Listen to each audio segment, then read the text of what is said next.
কথায় আছে, একটি নৌকা যেমন একটি নদী অতিক্রম করতে পারে, একটি জাহাজ যেমন একটি সমুদ্রকে অতিক্রম করতে পারে, ঠিক তেমনি একটি আত্মা মহাবিশ্বকে অতিক্রম করতে পারে।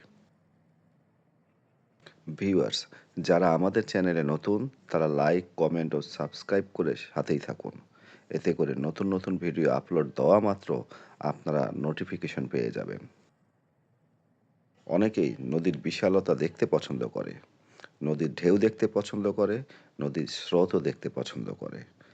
নদী তখন পরিপূর্ণ হয় যখন এর মাঝে পানি থাকে। পানি ছাড়া নদী সম্পূর্ণই অপূর্ণ থেকে যায়। নদী নিজস্ব গতিতে চলতে থাকে এবং সাগরের সাথে মিশে যায়। নদীর সৌন্দর্য দেখতে অনেকেরই ভালো লাগে, তাই অনেকেই নদী ভ্রমণ করতে ভালোবাসে। আজ আমি শহরের অপর প্রান্তে একটি গ্রামে ভ্রমণ করব।